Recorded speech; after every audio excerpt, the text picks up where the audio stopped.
All right, I see our recording is on, and so I'll take it from the top again. Good night, good evening, good afternoon, everyone. And welcome to the webinar of CANQATE on monitoring quality assurance systems for continuous improvement. Without further ado, I will call on Mr. Curtis Floyd to bring the welcome. Curtis? Thank you, Dr. Murray, and good evening, ladies and gentlemen.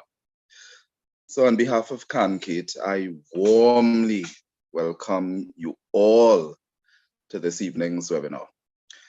It is always heartening to see not only the familiar names, but also new names in the listing of participants at these webinars and other events hosted by CANQATE. Your presence is indicative of your interest in advancing your knowledge in quality assurance. It is also an affirmation not only that CANQATE is alive and thriving, but also that the topics are of interest. This evening's topic, monitoring of quality assurance systems for continuous quality improvement, which is a follow-up from our previous presentation held in March of this year, is being hosted and presented by two of our Caribbean stalwarts in quality assurance, Dr. Diane Thuraban-Kosi and Dr. K. Hines Thompson. There was to be a third individual in the person of Dr. Anna Perkins, but due to unforeseen circumstances, she was unable to be a part of this team this evening.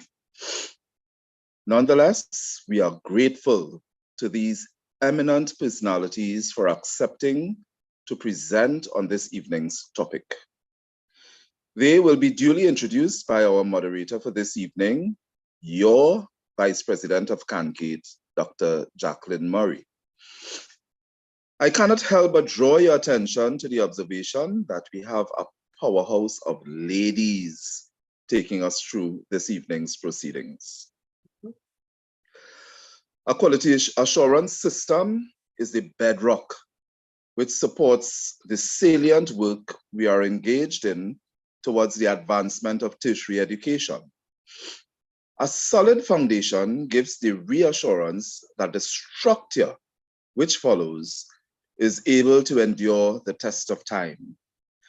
As players in this field of quality assurance, we have to ensure we are equipped with the knowledge and skills to deal with eventualities that may threaten the integrity of this structure, and be prepared to make intermittent interventions to ensure the structure remains intact and relevant. It is envisaged that this presentation will facilitate the accomplishment of same. Now, I am cognizant that you are poised in eager anticipation of an informative, instructive, and invigorating presentation, as I am. So I will endeavor to be brief. Allow me, however, to beg your indulgence to show respect to the passing of Maria Jose Lemet, who has also served the Caribbean and international quarters with her contributions to quality assurance in tertiary education. She will be sadly missed, but her memory will be perpetuated through the many presentations, publications, and personal interactions in which she engaged over her years of service, which positively impacted the knowledge, skills, and values being manifested by those individuals, entities, and countries exposed to her work. May her soul rest in eternal peace. Thank you all again for your unstinted demonstration of support, words of encouragement, constructive feedback, all of which culminate in the success of CANQATE events. I urge you, as I always do, to participate fully in what was prepared for your edification. Listen attentively, seek clarification, participate actively. Do enjoy the rest of this evening's proceedings. Thank you so much, Mr. Curtis Floyd. I know, and perhaps all of us who are here are aware that every year, CANQATE holds a conference. Permit us to tell you a bit about it before we go into the actual webinar.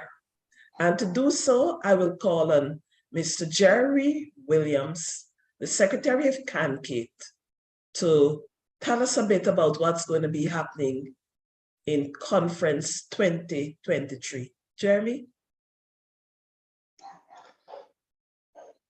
Well, actually, I'm not sure if I'm seeing it here. You're not sure if he's there, but if he is if available. he's not, and he's not available at this time, Curtis, will you do that, please? I can certainly do that. Thank you very much, Dr. Sure, Murray. go ahead. So CANQATE 2023 is being hosted in Trinidad and Tobago by the University of Trinidad and Tobago. I'm sure you would have seen the advertisements where the CANQATE conference this year is being hosted in October the 24th, 25th, 26th, and 27th. And yes, I mentioned 4 days. Normally the conference is 3 days. But this year we are adding in the 27th, the 4th day, which is on the Friday, which coincides with the Carnival celebrations in Tobago. And it is anticipated that participants will welcome the opportunity to participate in that exposure to the culture of Tobago with regards to Carnival. So the first 3 days, the Tuesday, Wednesday, and Thursday, will be the normal run-of-the-mill conference. And the Friday is anticipated where we would organize, and we have already organized, flight arrangements for us to take interested delegates across to Tobago. This is a grand opportunity. And while we have a flight that will be returning on the Friday, for those who are willing to stay on to celebrate in Tobago for the weekend, you are free to do so. We envisage that this is going to be a very exciting time and a great opportunity for external participants to experience Carnival in Tobago.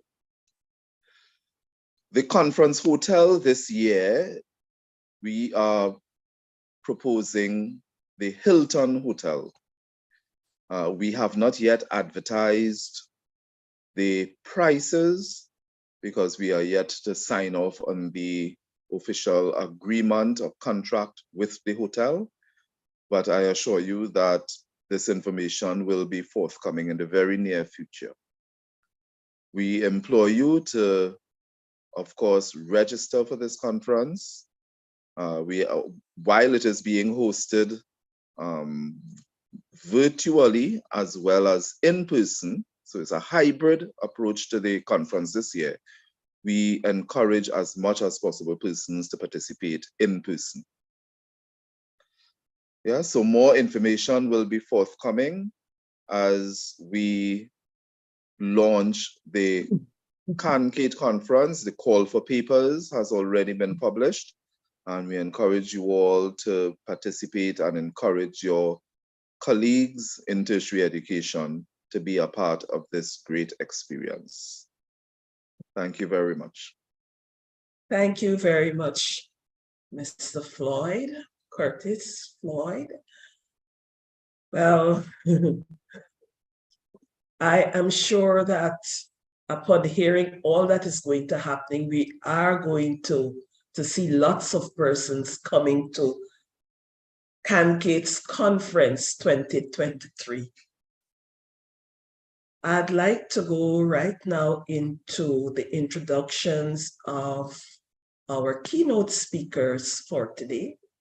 As you would have heard from our president, that there are two ladies, powerhouses for women, and they are Dr. Diane Kosi and Dr. K. Thompson.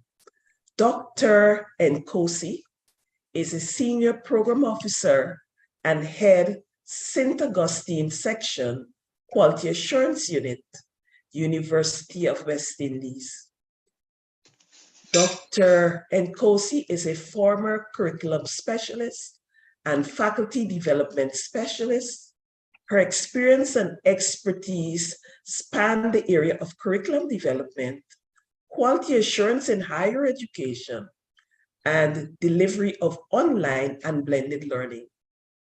An avid researcher, she has written several book chapters and articles in refereed and non-refereed journals.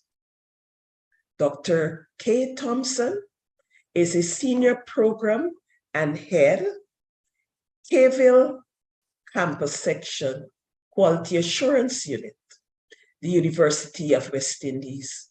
She is a former curriculum specialist as well, a certified trainer of trainers, and former head of a faculty and division at the Barbados Community College. Dr. Thompson's research interests include quality assurance in work-based learning and transnational higher education institutional partnerships, and has presented and published widely in these areas. Ladies and gentlemen, I welcome to our webinar Dr. Diane Nkosi and Dr. K. Thompson. Dr. Nkosi and Dr. Thompson, I now hand the floor over to you both. Thank you very much, Madam Moderator. It's a pleasure for us both to be here.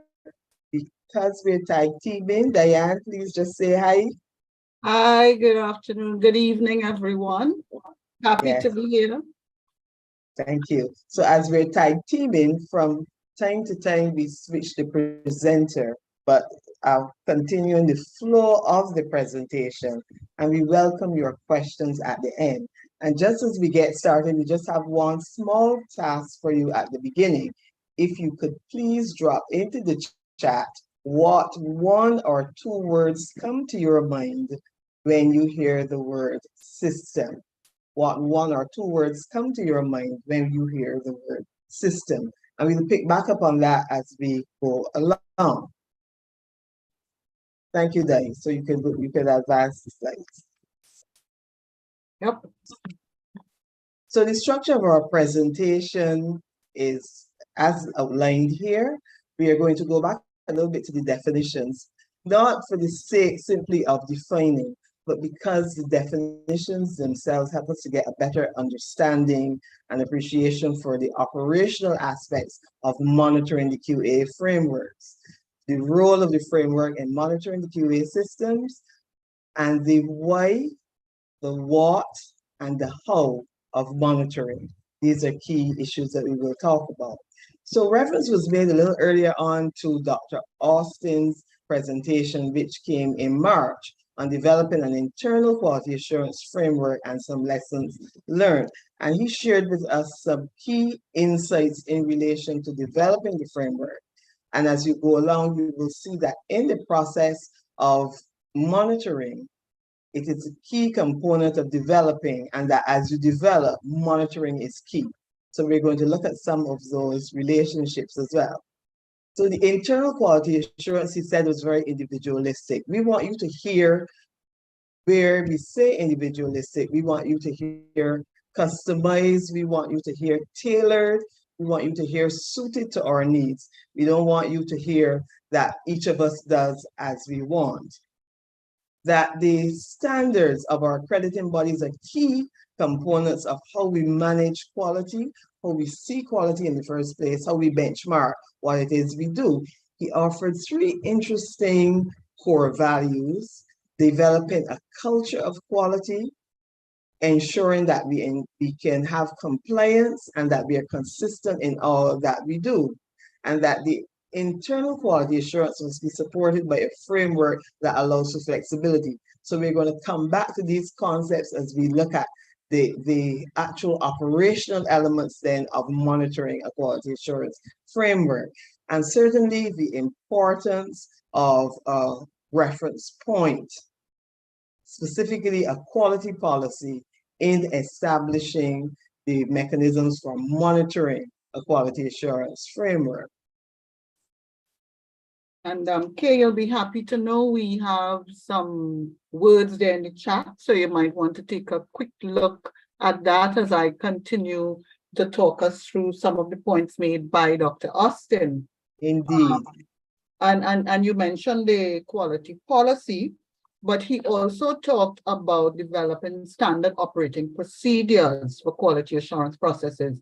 And I can use as an example in our own quality assurance unit, we have several modules that we use that guides our processes, the different processes. We have for evaluation, we have for the review, and so we could endorse that point he made about developing standard operating procedures.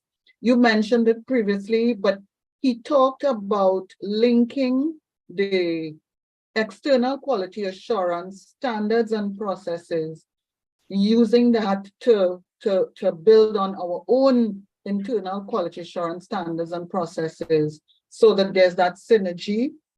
He emphasized the importance of conducting your situational analyses, doing the benchmarking. And we talk a bit more about that when we go to the framework and we talk about stages and planning as a stage. We also pulled out two other points he made, which we both think are critical: employing structures based on your resources. Kay mentioned being individualistic and being pragmatic. That is taking into consideration your context, and you are basing what you do around the resources that you have, and you're engaging in continuous quality improvement activities.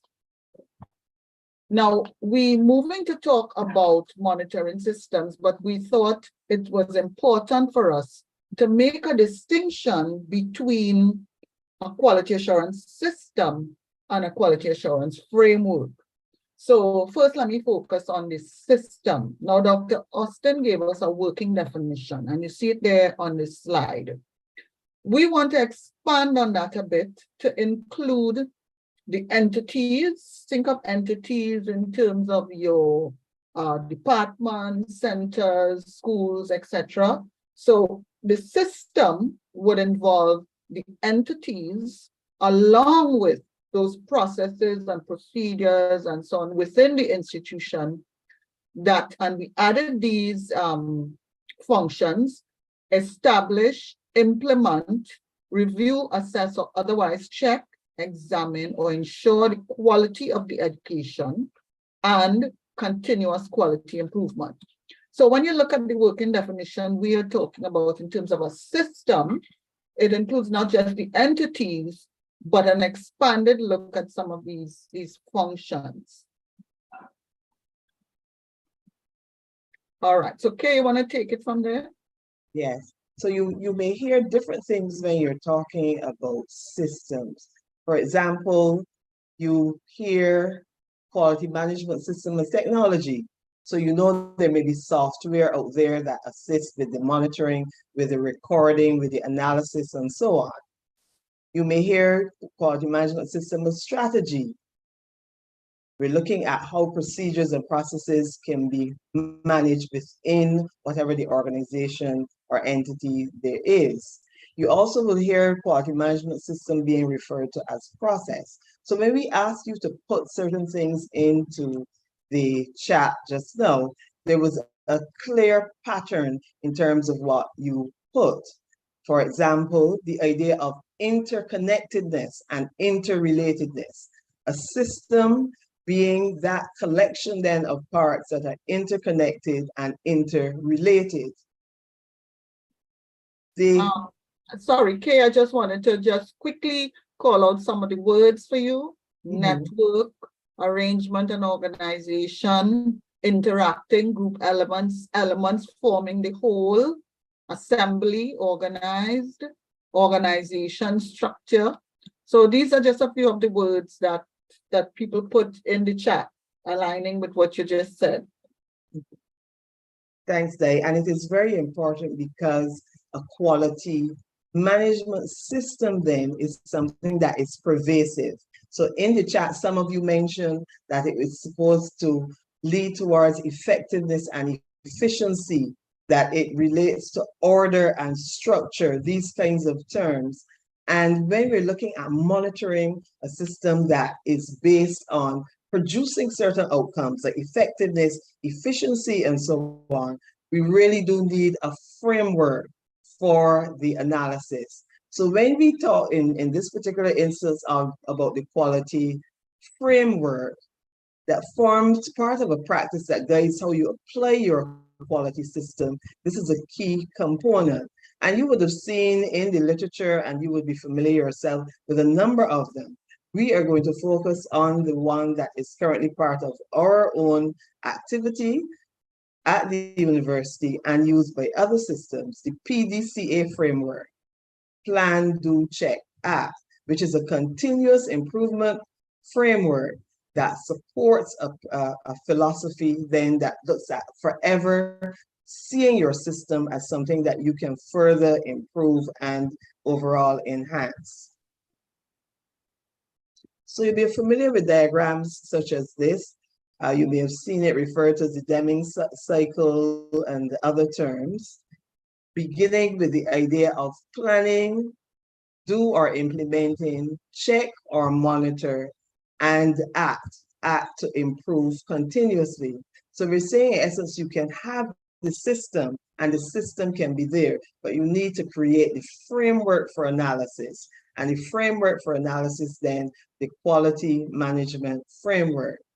Our next slide captures for us what we think is a good way of looking at it or putting it. It's not an original QAU slide, but we have been using it for many, many years. In essence, it is saying that the monitoring of your quality management system is critical, that it is something that exists not on a flat plane, but on an incline or slant of improvement. There's a gradient. That if you are not intentional, if we are not intentional in monitoring, then things can actually slide back downhill. But what protects our systems is that we have put in the wedge called the standard. Remember earlier on we said that the standard that our accreditation agencies produce maybe things that are very relevant to what we do. Well, of course they are, but we may pay very much attention to them. Sometimes as we are young and developing a system, we may not quite operationalize the importance of these standards. But there are other standards that you may develop. Your institutions, for example, ours has standards for customer service. And having these standards then does not, as some people sometimes fear that in identifying and articulating your standards, you open yourself to criticism. On the contrary, we're saying these standards are a wedge. This wedge is something that you plug right in there where you are at a given time. And that by applying the quality management framework, the plan, do, check, and act, you allow yourself then to move forward in the continuous improvement cycle. And by moving forward, you're able to raise your mark as well. So your benchmark improves. So even though, for example, you were always concerned with student matters and student support and how well that was working, you might have been at a particular point further down the slide, at the angle of the incline, where a student took a whole day to register for one of your degree programs. But having applied your plan, do, check, act, you investigated why this is, how it happens, what kinds of students, are all programs the same, having this issue and so on, and you're able then to improve that, cut this time down, make some gains for your system, and therefore your wedge is now higher. So for us, this really illustrates the value and the usefulness of a mechanism that relies so heavily on monitoring. Because if we put it there and we leave it there, we're not intentional with the monitoring, then we are likely to be rolling back, not to set standards, and not to be very sure where we are within our systems. Yeah, so if I just take off on that point now, and try to answer the question why we are monitoring quality assurance systems. So here, the first 2 points I want to make is you really want to avoid overwhelming your employees. So monitoring your quality assurance systems, especially using something like the PDCA to support, allows you to improve, to work in stages. And so you can break down the improvement process into smaller, more manageable stages so that you reduce the risk of failure by employees. You know, they're approaching things in a step-by-step manner. Also, you want to monitor your QA systems because that allows you to systematically analyze current processes where you could then identify gaps, and this will enable you to get a deeper understanding of your challenges and so be better placed to come up with solutions to these challenges. Now, this slide we have here, this of course is taken from the business scenario, but we felt that it was very applicable to higher ed as well in terms of the benefits that you get from monitoring your quality assurance system. We could just change some of the words, in fact, to make it fit even more closely with the higher ed environment. So some of the benefits, when you monitor your system, it allows you to improve efficiency. We wouldn't talk about production efficiency so much, but efficiency in general. It allows you to create cost efficiency because you're more systematic in what you do. And as I said, you're breaking things down in stages, so you could tend to see where the risks are coming and so be a little bit more effective. It helps maintain not just customer trust, but stakeholder trust in general. If you think of our environment, we're dealing with lecturers, with students, with vendors, with parents. So the monitoring of your quality assurance can allow for that maintenance of stakeholder trust. It encourages business growth and overall a better working environment. So what are we really monitoring when we talk about monitoring the system? You have to start off, and I'll hand over to Kane a while to get into some more detail. But from a broad sense, we're monitoring targets.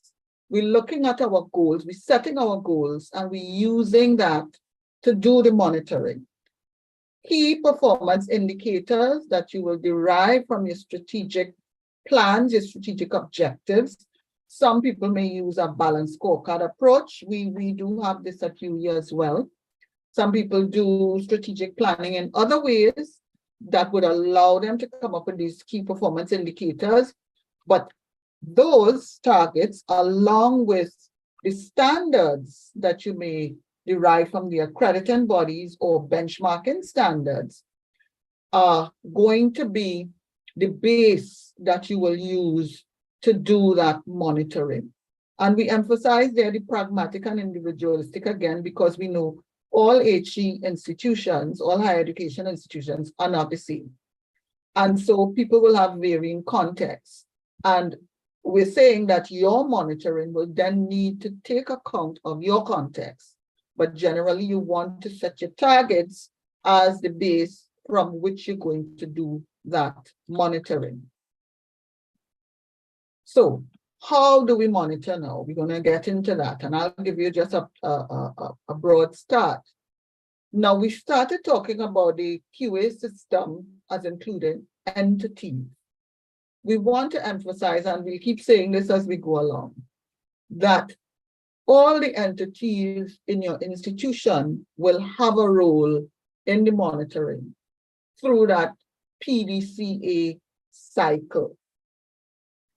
Your quality policy, and remember Dr. Austin mentioned that your quality policy is key.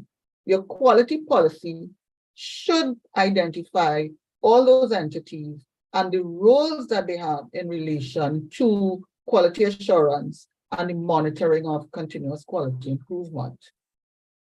Now, when we look at higher ed, generally the targets, the KPIs that you set might be in relation to broad areas like your mission and purpose, governance and administration, and of course, teaching and learning, which is the core business.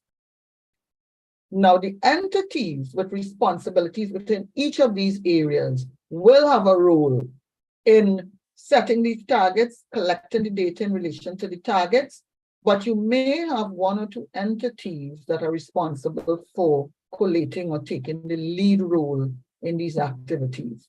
So you'll see in your institution, even though we said all entities will have a role in monitoring, institutions may have a quality assurance unit or a quality assurance officer. Some institutions will have a research unit, a section that deals with that data collection. So, Kay, you want to take it from here? Yes, because, in the chat, Diane, Lucy said a series of actions. And we're talking about the system. Gemma said that work. Wilfred added things about holistic and so on.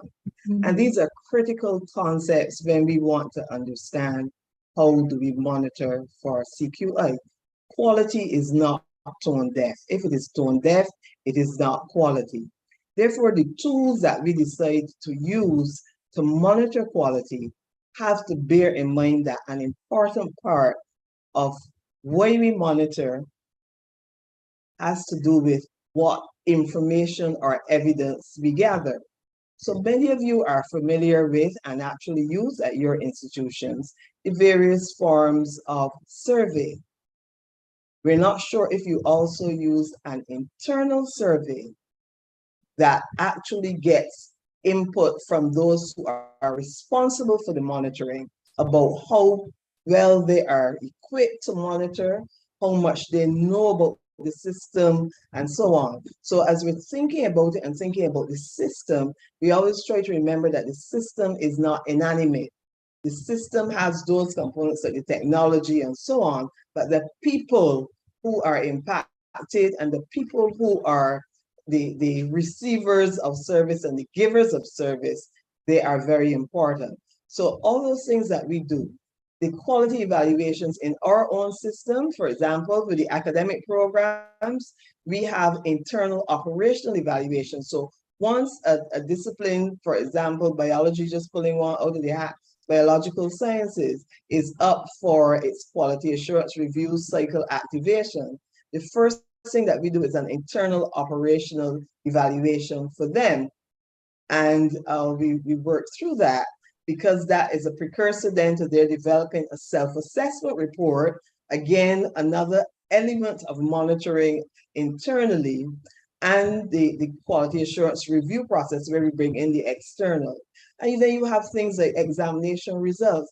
Examinations is an entire subsystem. Assessment on the whole is an entire subsystem within any educational system because it has its rules, if you wish, its best practice indicators, good practice, and so on.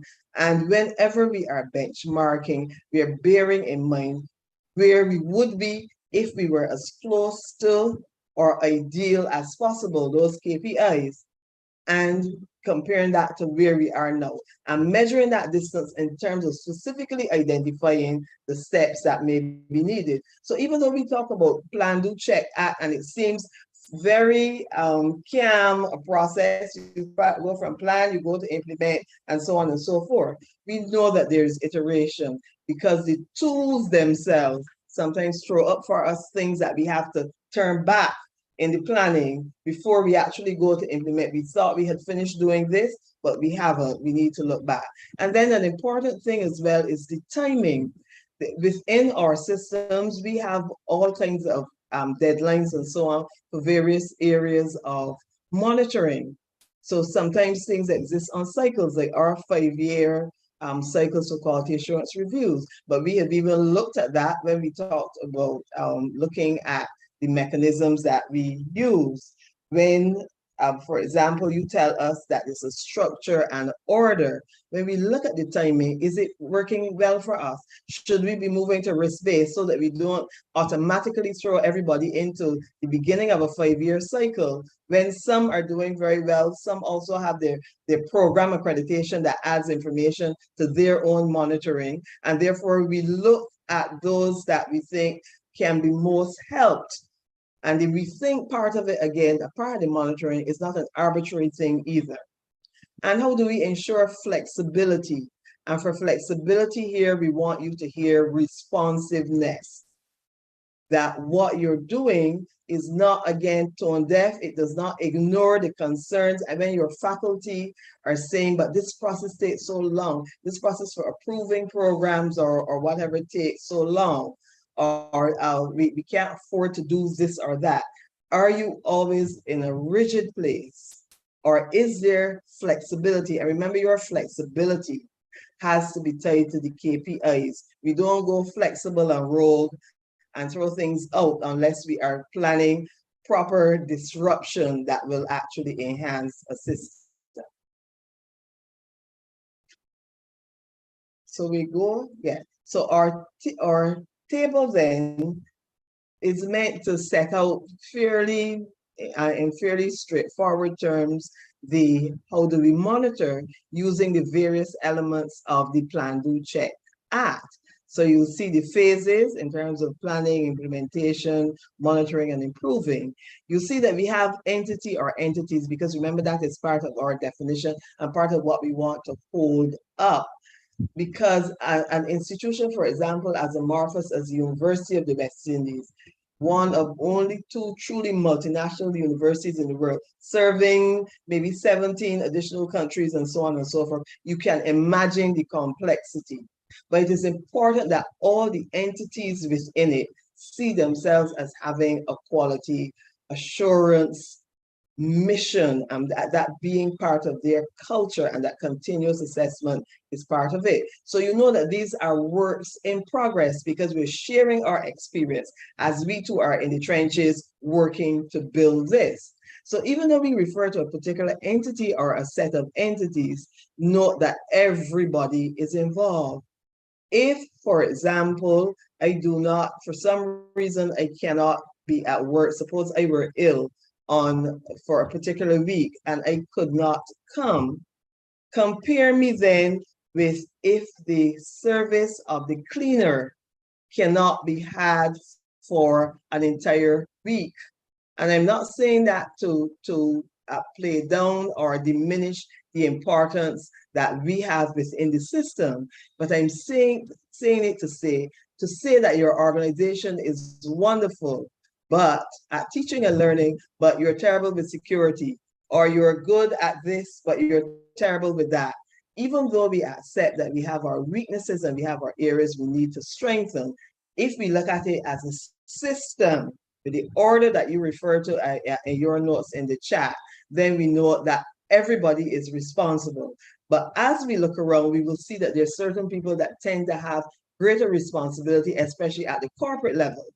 So the office of the CEO, for example, would have a lot of responsibility for the strategic planning.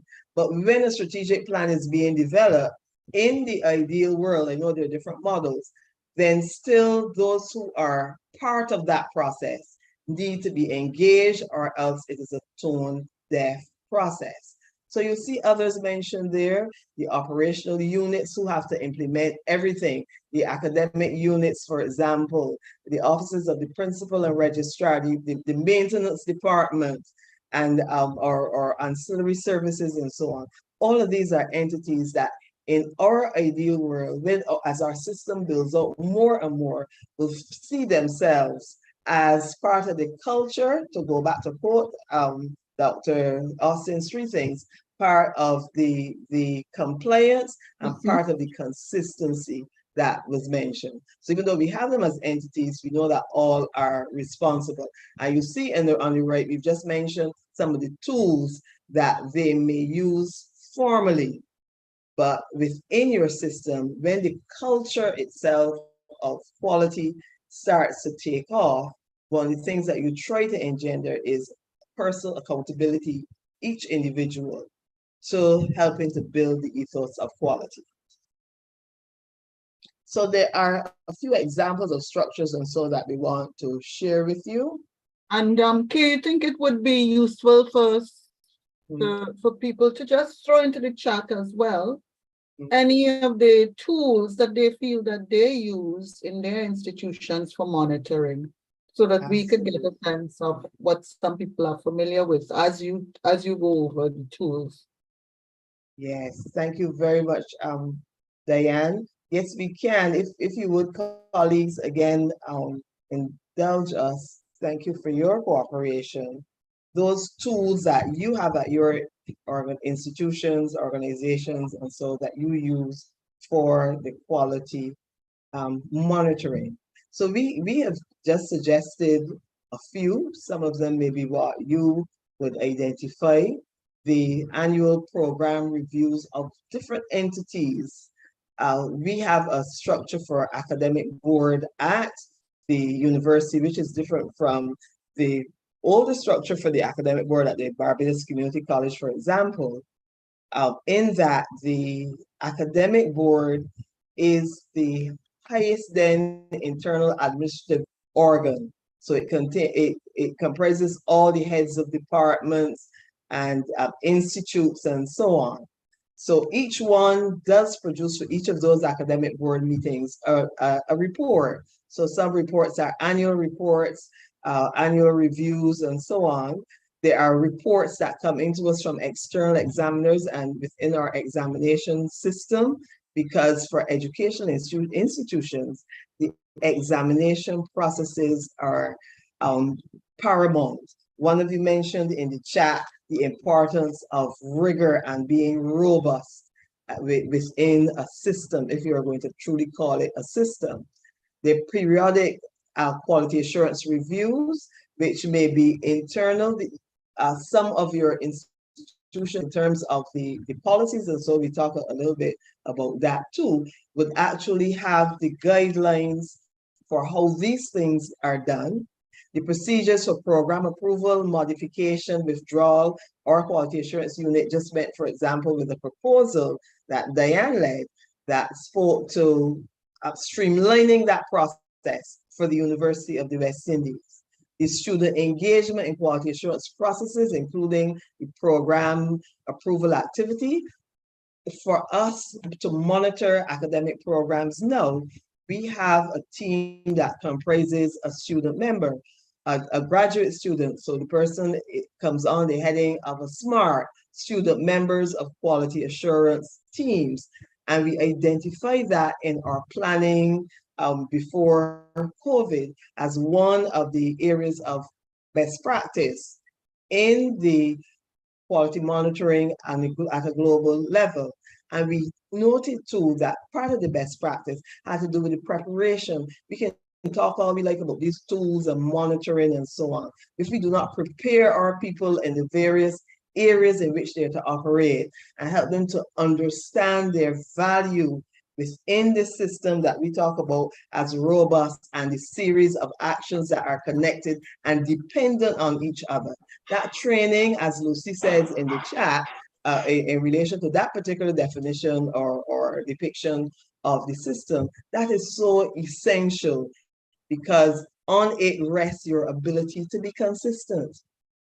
If we don't know what we're doing and we're not on the same page, then it makes it much more difficult for us to be able to apply the standards consistently and to hold ourselves and each other accountable.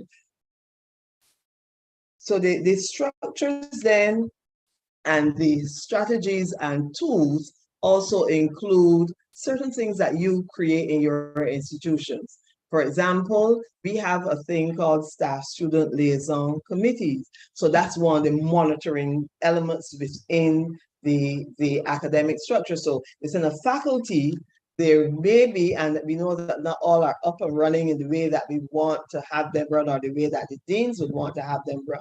But we do see, as we do our quality assurance review, that there are several, and providing an opportunity for monitoring at that level of the concerns that students have, because our students are represented, or just skip there and come back, represented on the deliberative committees. So our students are represented on our Students Guild, on the academic board, our highest administrative organ. Before they get their concerns there, the system itself, with the various concentric circles sometimes and the Venn diagrams with the overlapping, should have things caught at the level of faculty, and that is where they are caught, because monitoring is supposed to happen there too. But not everything may be caught in every instance. And you note as well that we would have research units, and that these units would be essential then in helping us to get evidence, because monitoring using our model is very much evidence-based. It is not based on whims and fancies. Okay, Dan. Yes, and just to share, to continue your discussion, what some people posted in the chat, and there's quite a lot. So we on board, we aligned. So we have student reviews, we have evaluation, use of evaluation forms, lecturers, end of semester student evaluation surveys, annual employee assessment. Jean says staff satisfaction surveys, Gersha, procedures for program evaluation and internal approval, student evaluation of courses and lectures, stakeholder surveys, and the list goes on. But what's clear is that you could see from the different institutions, higher education institutions, that you have varying approaches and tools that people are realizing that they draw on for that monitoring. Now, we talked about a set of tools and so on, and we've given a kind of background then to the what and the how and the benefits. And we thought we should pay a little attention to AI, because we know that that's one of the big ticket things happening now, and people are really scared. People are fearful, especially with the whole ChatGPT scenario and this focus on cheating and plagiarism. So we thought it important for us to look at AI. How can AI be used in the monitoring of quality assurance? And when you look at the different stages, we still within our framework, plan, do, check, act.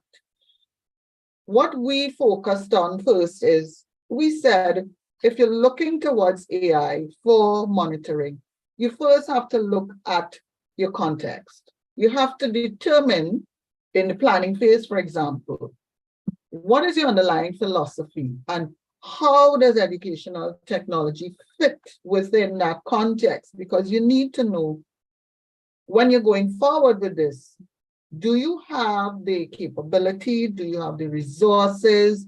Do you have the inclination to, advance what you're doing with the use of AI? How are you going to treat with advances in technology? And in the planning phase, if you want to use AI, there are certain affordances that AI will allow. But again, it will go back to that whole issue of resources. In the planning phase, AI can automate the monitoring and reporting of your key performance indicators. AI could be used to analyze large volumes of data and to track metrics in real time. But again, think of your context. What is your capability? In the implementation phase, your consideration has to be what are you going to be doing, give me a context, and how are you going to be doing it? Now, if I use two examples in the implementation phase, let's look at assessment. How can AI be used for monitoring quality with regard to assessments? Now, you have automatic grading systems, which will allow for the earlier analysis of student achievement. And if you're looking at teaching and learning, you know, now we have all these chatbots, you have the possibility of virtual assistants, and that can be used to track student progress. All right. So, and then you have the tools which could detect plagiarism. And so in your monitoring phase now, to determine how well you're doing, whether you're achieving your outcomes, to note your gaps, AI could provide you with predictive analytics, with learning analytics, and that will help you determine students at risk. So when you're thinking of even advancing, and this is all part of continuous quality improvement, because we have to look at the changes in society, and we have to look at how we're being prepared to cope with the changes in society. And AI is a typical example. Again, you're looking at your phases of your framework, plan, do, check, act, and you're looking to see how the process could be supported. So, Kay, you want to take us home now? Thanks, Dad. When I joined the university, and I started, but I was at university teaching for a while before I was actually in the quality assurance unit. Sorry, a while before, for a short period, before I was in the quality assurance unit. But one of the things that was useful for me as a visual learner was to draw a map. And sometimes it may seem simple, but an analytical map is something that is going to be very helpful to you in your monitoring and your planning for monitoring. Because when we talk about the quality assurance system and the quality assurance framework, we are talking about a circle within a circle. And we are also talking about things that overlap. And it is useful to have as your center that mission and vision that you have as an institution. And then coming out from that in different ways, your key elements or areas, and Diane mentioned some in one of the diagrams in looking at benefits and so on.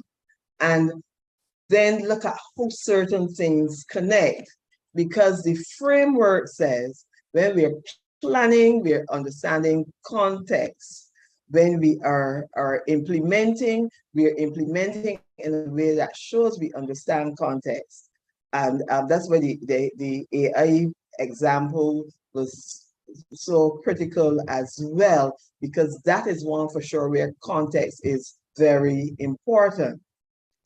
It helps us, the idea of the mapping helps us to recognize the elements of our QA system. And that is so important because there are things that are overlooked all the time. And sometimes things are good until they're not. And you don't know that there is a problem because we have never thought of. But the thing with the monitoring, using a plan, do, check, act mechanism or something similar, or whatever the one that you use. I know some persons are into the ISO framework and so on. The important thing about that is that it forces you to identify these elements. When you are looking at your context, if you're looking at the context for a particular faculty, the whole thing of that context, and you will still have some arrows that shoot out from you to student services and other areas that impinge on what you were able to do as a faculty. So we like the idea mentioned by some of you of the holistic nature of it, Wilfred, that it is holistic, that it is interrelated, it is interdependent. And we want you also to think, when you're talking about recognizing the importance of a QA system and a QA framework for monitoring quality, if we have agreed that a system is interconnected and interdependent, and we use the analogy of a biological system, then the culture of quality and the ethos of quality becomes the bloodstream. And you know that just as the things to help you go through the bloodstream, diseases and the things that may harm you and the chemicals or whatever go through the bloodstream. So it means then that the working on solidifying and building the culture of quality is really critical, because in a system with such interconnectedness and such interdependence, you have to be sure to use monitoring to help to protect us from the spread of those negative components that would diminish the level of quality that we can provide. Right? So go ahead. Yes, I want to add to that. It's important for you to be able to determine what should be monitored in your quality assurance system. And we go back again, this is part of the framework, the P. You need to be able to identify your targets and your standards to work out what should be monitored in that QA system that encompasses all this complexity that Kay talked about. One of the things we're trying to do is to let you see that all the various parts, all the various working parts in your institution have a role to play in monitoring quality assurance and ensuring that you have continuous improvement. There are tools that could be used, there are structures to be used that you all are using now. But what we want you to do is to be mindful of where these tools fit and why you're using them. The end is always continuous quality improvement. And you're not just using these tools for using the tools, you know, for the sake of just using them. They fit within these layers that Kay mentioned, and they're there to achieve an end. So evaluate what should be monitored in your QA system, and that involves doing your research, that involves collecting your data, that involves identifying your targets. Determine how that monitoring can be done, right? And that will encompass all those tools. Which are the best tools to do what you need to do? And is AI a possibility? Can you afford it? Is it really helpful? Is it a good or an evil? And in saying that, that takes us to the other point of don't be ruled by fear. You're looking at the standards, you're looking at your context, you're being individualistic and pragmatic, but the overall aim is for continuous quality improvement. So on that note, unless Kay, you want to add anything, I want to say thank you for your attention, for your interaction in the chat, for sharing what you do. We try to share what we do. And we look forward to any questions or comments as we close off.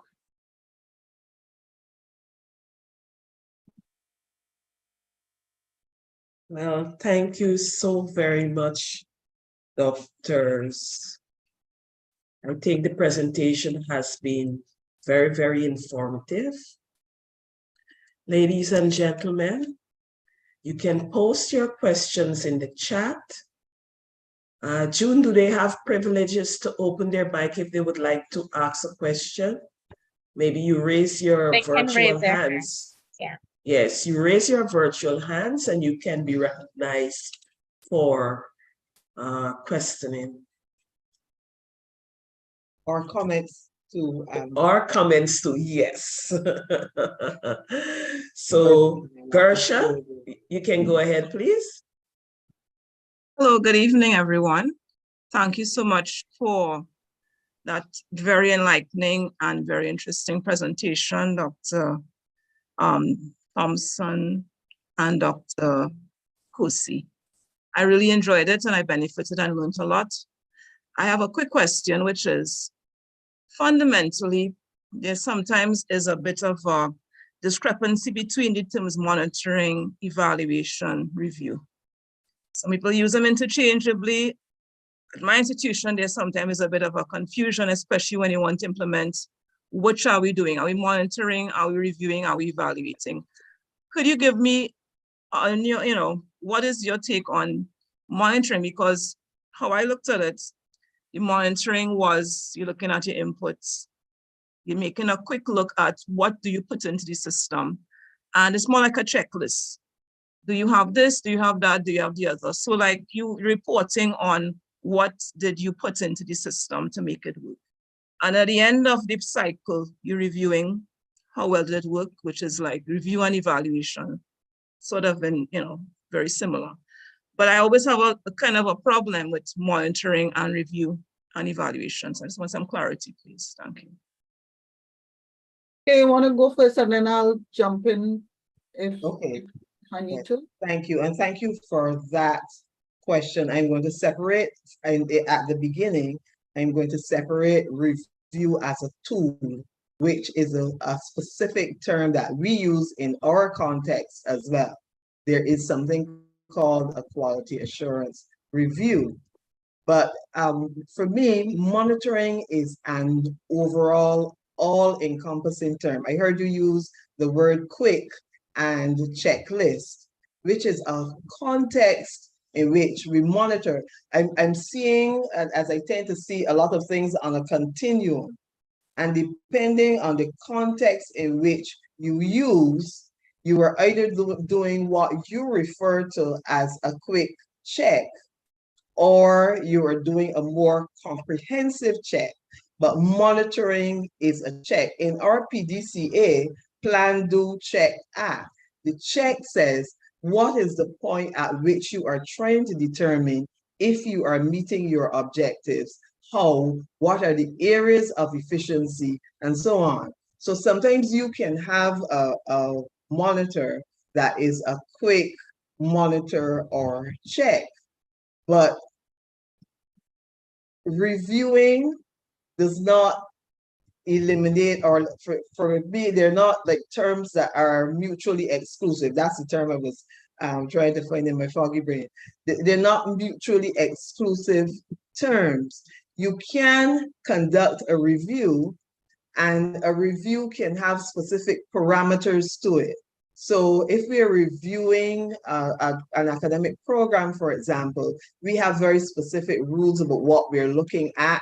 We have areas that we're focusing on, teaching and learning, and so on. But the concept of review is that you're taking what has happened, you have established a standard, and you're looking at the extent to which what the department says has happened has actually occurred in the opinion of a review team.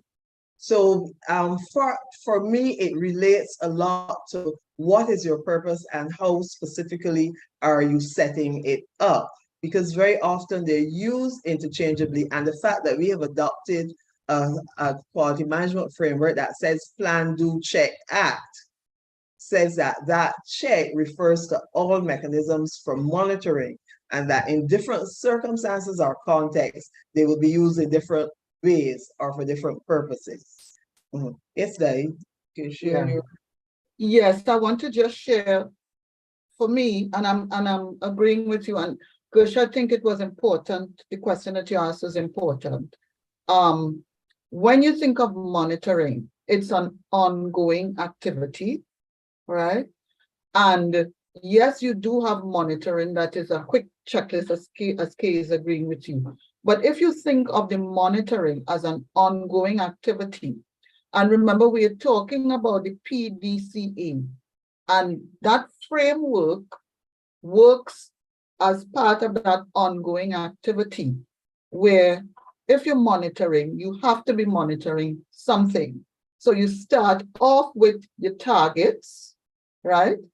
And the monitoring is you paying attention to, looking at, assessing, evaluating, reviewing these targets to see the extent to which, to see the status, to see the extent to which you're achieving.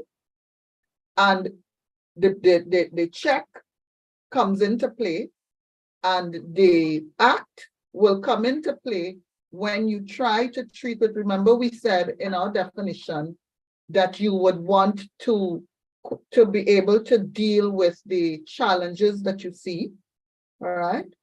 And then that's where the continuous quality improvement comes in. So the monitoring is not a one and done thing.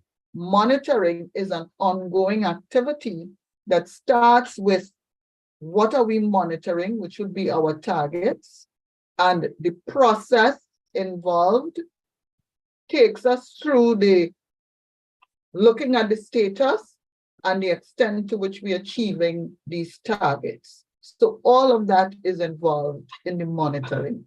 And that's why we're saying towards continuous quality improvement, you have to have the tools, you have to have the framework that allows you to do the continuous process. So I don't know if that helps clear it up. So when people say review is monitoring for them, review to me as casing is part of that process. Monitoring is the whole ongoing activity.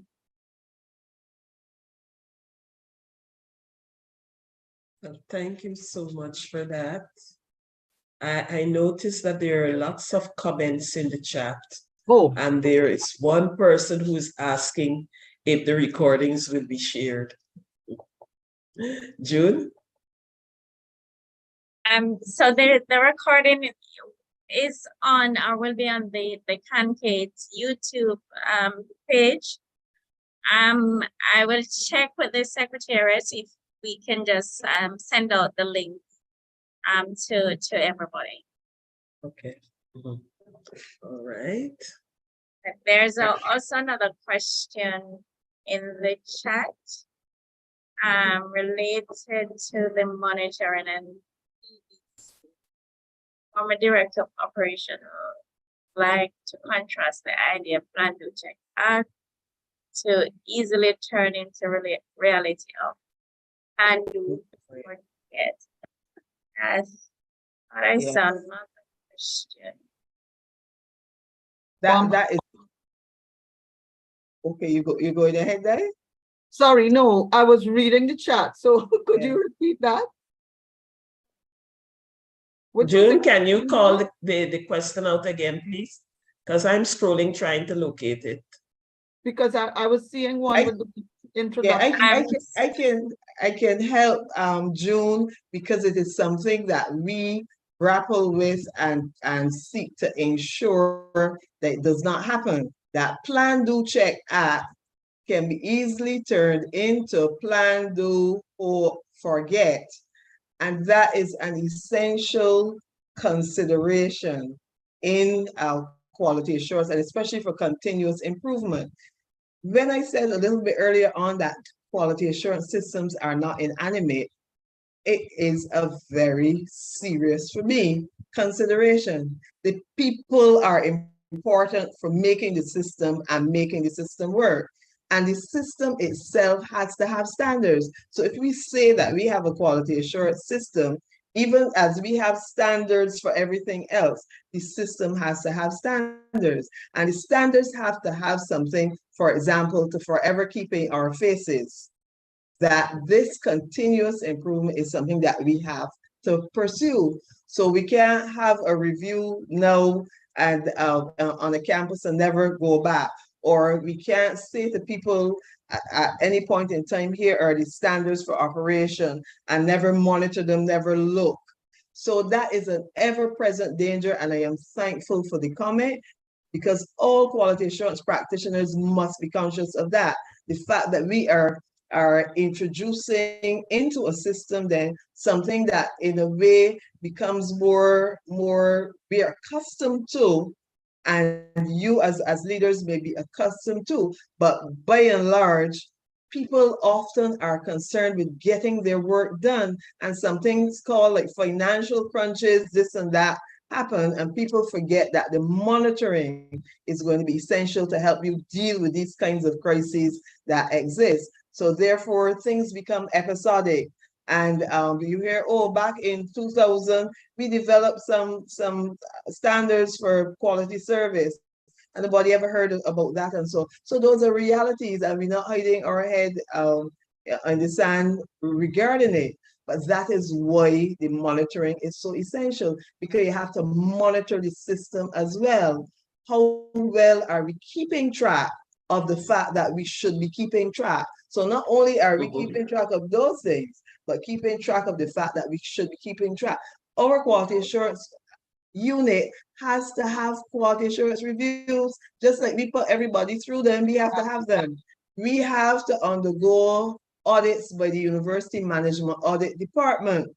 So in your system, it is important that the system understands the relevance of monitoring itself to see whether it is doing what it is to do, or else you're going to have plan, do, hope, and forget. So I thank you for that, Portia. And I missed that question because I was in the chat looking at the questions, and one of the questions that I was looking at was from Rhonda. With the introduction of hybrid form of higher education and increased use of AI, has the definition of quality of higher education changed? And I will say categorically, no. We have different ways that people define quality in higher education. But the fact that we now have AI doesn't mean that the standards have changed, that the definition of quality has changed. It simply means that we do have to take account of the changes in society and see what we need to do with our institutions to ensure that we maintain our quality and our standards, even as society changes. What may change would be how we respond to what is happening in the environment. What may change is some of the tools that we'll be using. But the idea of quality in higher education and what it is supposed to represent, the fitness of, the fitness for, the transformation, and so on, that is still the same. Kay, I don't know if you want to add anything to that. Not to that one, but I see one or two other questions, but I'll hand over to Madam Moderator.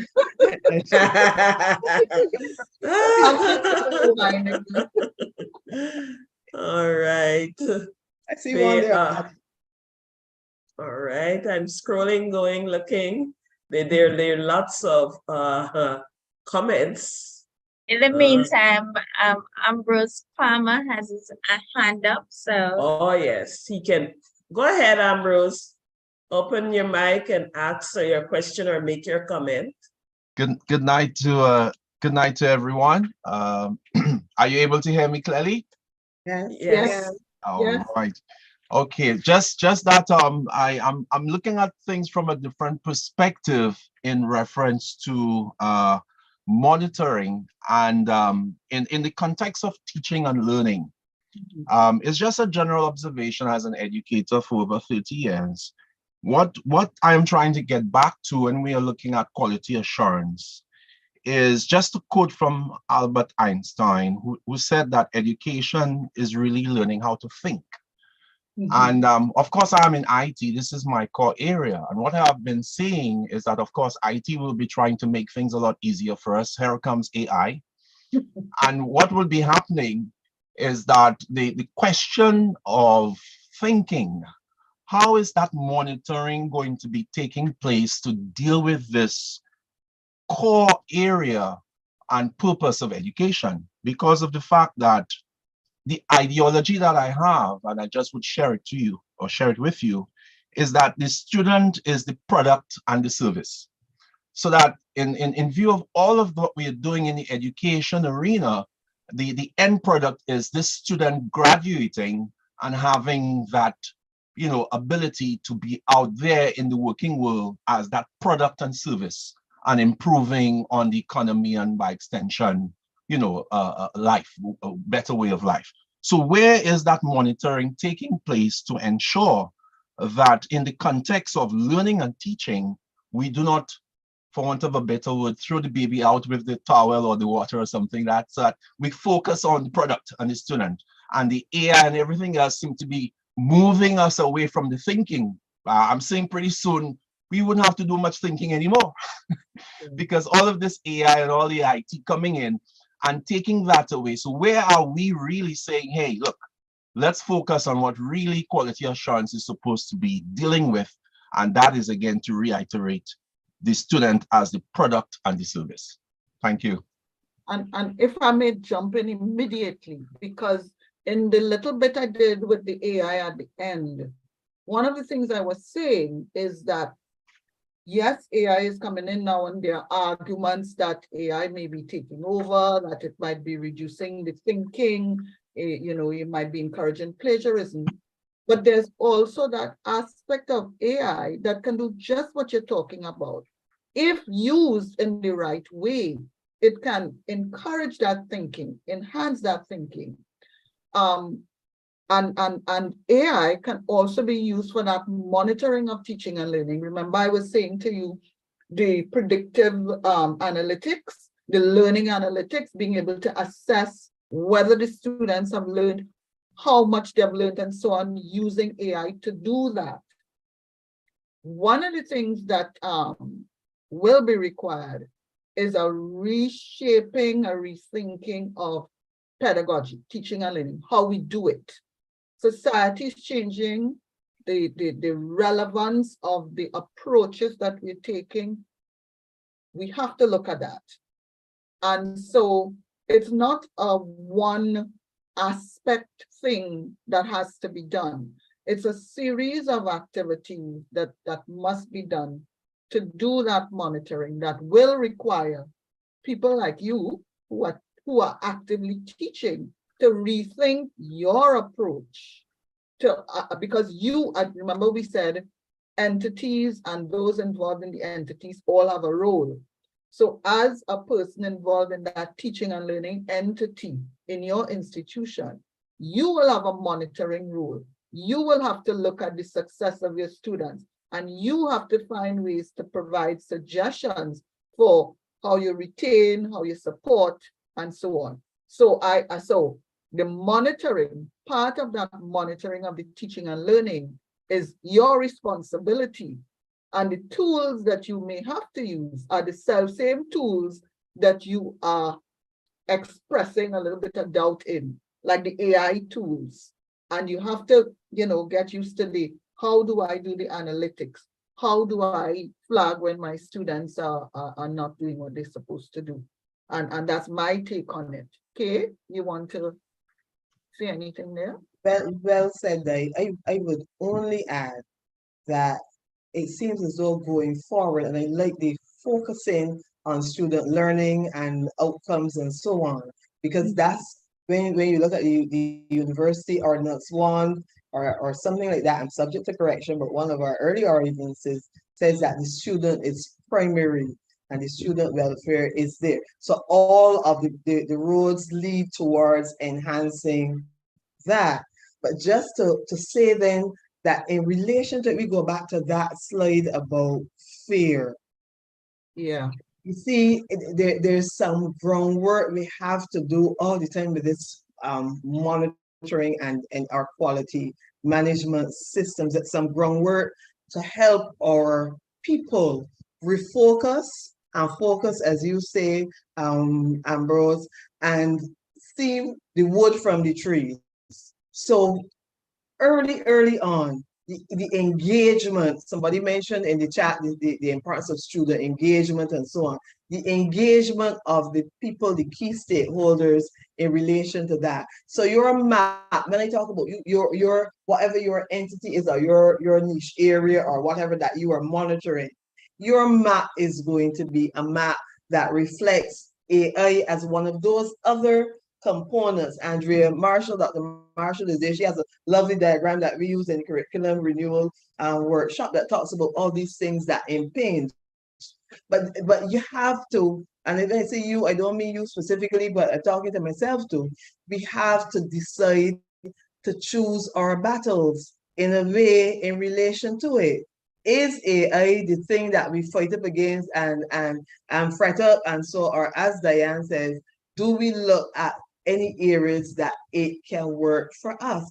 Many years ago, when I could hardly understand the computer very well, so you know how long ago that was, when I discovered that the computer had spell check and grammar check, man, if you saw the assignments that I created using the computer spell check and grammar check for my students, to work through using something that they thought that would help them to deal with me. I used it to help both me and them do a little better in the thing. I know AI is much more complicated than that, but I'm thinking the battle is really that thing which goes back to what you said, Ambrose. How does it impact teaching and learning? How can we make it work in a way that it does? Can we escape it? And therefore, looking, our plan then is the escape plan. I don't see how we will. In the absence of that, how do we shape this battle? What does our map look like? Who do we call in or bring in to talk to our people?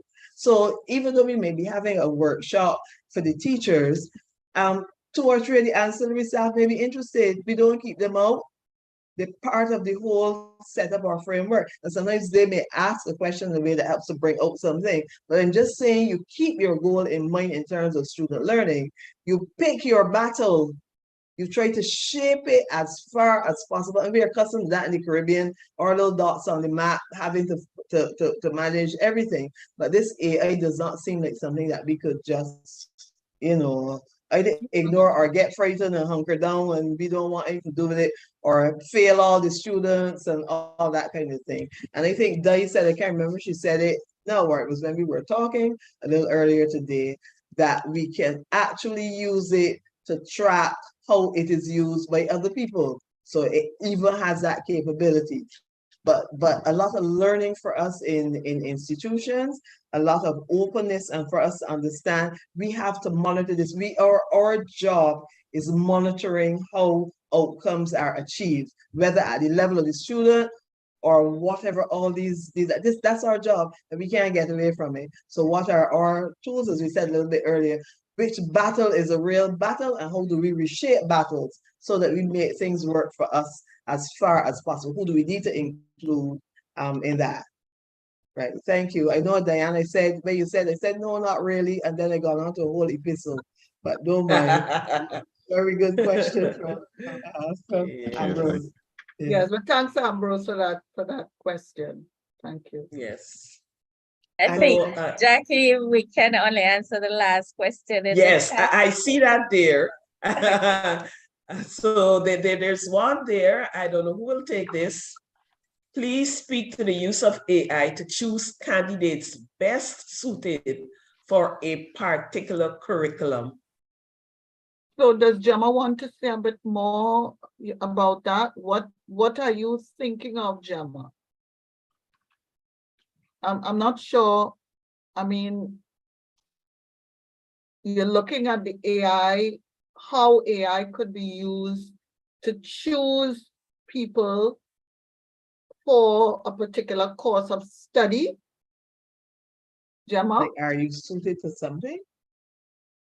That's an impression. Yes, yes. She's saying yes. To be honest, I am not aware of AI being used in that way just yet. I mean, there are other means that people use now, which is the traditional ways. There are like questionnaires that they give people to determine whether they'd be suited for a particular course of study. But I haven't heard of any form of AI being used just yet for that. They could have it, but I've not heard of it just yet. I haven't done any research to find out, but it would be interesting. Okay, have you heard of it? No, I've just seen that like there is a set of research that was done recently, earlier this year, on how colleges are using AI. So one of the criteria, one of these questions on the questionnaire was, do you use it for selection in student admissions? And institutions said yes, that they do, but they use it kind of as a like an automated personality inventory kind of thing to rate students based on their response to questions. But I don't know exactly how it works, and I don't know how effective it is. I just read that in the research it recently that it is used in that way. Yeah, so we can't speak to that, unfortunately, Gemma, but maybe another session. When CANQATE Yes. do something on AI, perhaps. I was thinking that it is a great opportunity for us to look at how we can perhaps do another webinar on it. Of course, the necessary research would have to be done and the Exactly. groundwork to bring it to such a point that we're able to give persons knowledge they could move away with. So thank you all, ladies and gentlemen, for a very engaging session. If we don't remember anything from tonight's session, remember that quality is everybody's business, and it's important that we build a culture of quality, which is very critical to continuous improvement in our quality assurance system. And remember, we need to answer questions like why, what, how, and to have targets that we aim for. Timing is important, and flexibility as well. So, ladies and gentlemen, I trust that you have enough food for you to go back to start maybe retweaking some of what you're currently doing, or even start building out quality assurance framework for yourself. And what I like though too is that it's not just the QA units telling people what they have to do and monitoring what is happening, is that the units themselves have to make sure that they also review what they do. So thank you very much, Dr. Nkosi, and I forgot the last name there so very quickly. Dr. Kay Fong. and Diane. Diane, Kay and Diane. Yes, I remember that. So thank you very much, Kay and Diane, for coming alongside CANQATE and supporting us in the way you have done. I know for sure that what you've done and what you've done tonight and said tonight will bear much fruit. And I see lots of comments popping up there. Great presentation, very informative, and the like. So, ladies and gentlemen, everyone all, thank you so very much, and do take care and have a good night. Thank you. Bye. Thank Good evening, you. everyone. Thank you. Have a good night, everyone. Thank you. Bye, everyone.